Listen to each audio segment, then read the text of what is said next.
Well, hello, everybody. Thank you for joining us. Here we are, Wednesday, September the 4th. Bank of Canada has just made a new rate announcement. So Josh is joining me as per normal. We're going to talk about what did the Bank of Canada do today. Josh, thanks for joining us.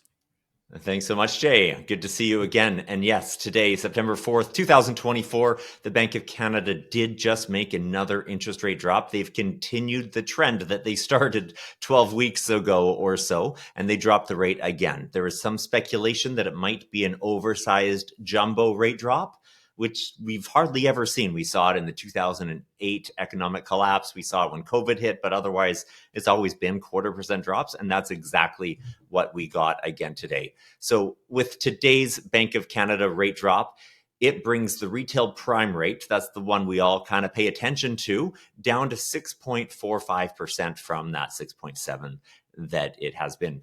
Previous to today, we were already starting to see a little bit of downward pressure on the fixed interest rates. So maybe we'll see a slight downward push on fixed rates today, but most of that has probably already happened.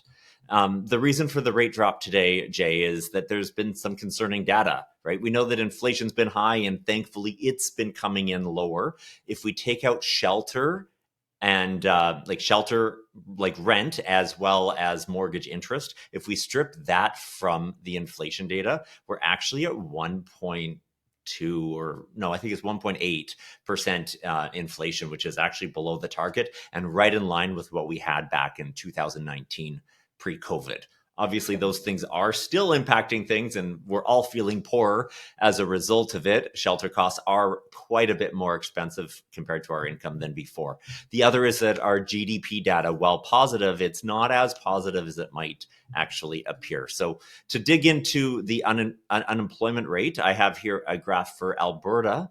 Alberta does have some of the higher unemployment numbers in Canada. For July, so a month ago, it came in at 7.1%, and it's been kind of nudging upward for the last 2 years since it recovered, I guess, from all of the layoffs and whatnot directly tied to COVID. And so now we're more or less at the high point of what we saw in the couple of years prior to COVID.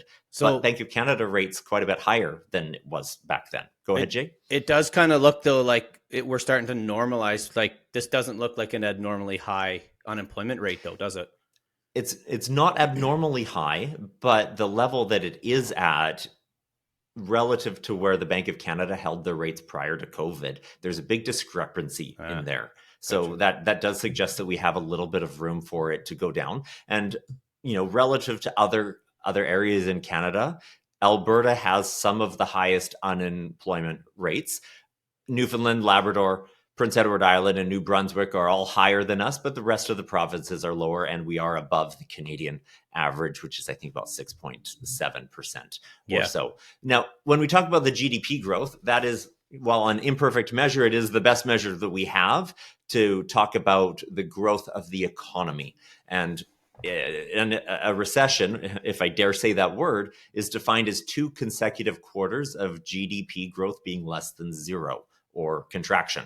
Right now, it is above zero, so we're not actually in an inflation, but it might actually feel like that because now for 5 quarters in a row, that's 15 months, GDP growth has been lower than our population growth. So on a per person basis, it's actually been negative. So, when we are making our money and we're spending it in stores, we're actually spending less because our growth is smaller, our unemployment is there, our wage growth hasn't really caught up. And so we're actually spending less. Retail sales growth is far below the normal, which is almost 5% year over year. It's actually under 1% right now. And that's just another way of looking at it. Now, when we're looking at what's happened with the Bank of Canada rate, it is going to lower anybody who is in a variable interest rate or possibly make the variable interest rates a more attractive option for anybody making choices right now with respect to what interest rates that they want to take. Now, like I said earlier, the fixed rates have already been dropping. The variable rates are now going to change 0.25% as a result. So anybody in a variable rate or considering it, per $100,000, what we are going to see based on today's change is another almost $15 per month drop in a mortgage payment, assuming a 25-year amortization. For anybody who's been in one since the rate started dropping, that's about $177 a month, assuming you have a $400,000 mortgage balance with 25 years to go, or in actual dollars, down from just over $2,600 to about $2,450 per month on that same typical $400,000 mortgage. That's a pretty big drop, isn't it? So that might even free up some is. cash for some of these, people that could maybe afford it is a big drop. So, you know how I said retail sales growth is slow, like Sure. that might help a few people who are in the variable rate mortgages start to spend a little bit more. And Right. we're expecting to see actually more drops, which that brings us right to that, right? So if the Bank of Canada rate today is 4.25, prime is obviously higher than that, but it moves along with it. By the end of the year, we're expecting, for the most part, 2 more rate drops. So that would bring it down to 3.75%. A couple banks aren't forecasting quite as much. And by the end of next year, quite a bit more, bringing the bank rate down to 2.5% to 3%. I'd love to see it closer to that 2.5 point, which I suspect is where it's going to renormalize. Still higher than what we had pre-COVID, but I suspect we're not going to see rates drop all the way down to that level that we saw in the 7-8 years before COVID happened. So today's prime is 6.45. If we see these drops, we're going to see that prime rate dip into the low fives. Interesting. Yeah. So lots of questions about what we should do next. What kind of mortgage are we going to get? Maybe this will give us a little insight. Yeah, like I said earlier, fixed rates are still lower than the variable rates. If you're looking at a 3-year fixed rate, you're coming in at around that 4.8%. The 5-year rates kind of on either side of 4.5%, but the variable rates are still going to be around around 5.5%. So we would, if we take the variable rate, the whole reasoning behind that would be that we're expecting more than 1% of rate drops over the next year, which is highly probable, and then for it to continue to go lower over the period, so that when we compare it to locking in for 5 years, you actually come out ahead. Alternatively, if we do see some further downward movement on the fixed rates in the future, taking a variable now for a short period of time and then converting your mortgage into a fixed rate might also be a strategy worth considering. Truthfully, right, Jay, I'm actually in a variable rate mortgage myself, and I'll admit it's been uncomfortable as the rates have gotten higher, but I'm not yet ready to lock into that fixed rate. I feel like it's going to continue to nudge a little bit further downward, and maybe then I'll consider locking into it.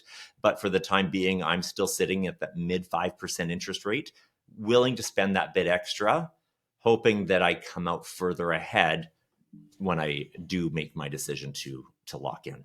Right. Yeah. Now, we are going to see some more rate drops. So we're going to get more information. Obviously, we get inflation data every single month. We get GDP data every quarter, and we get all sorts of other data. But we're going to hear from the Bank of Canada 2 more times this year.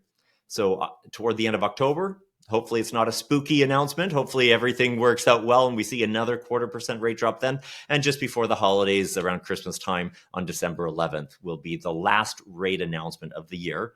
And I expect, and most of the economists that I follow are expecting, that we're going to see a 0.25% rate drop at each of those 2 announcements as well. Right. Good. Well, thanks for that update, Josh. This is definitely helpful. Obviously, our numbers are here. You can reach out if you have any further questions. We release videos like this once a week here. So like, subscribe, and stay tuned for some more updates. Thanks so much, everybody. Looking forward to next week.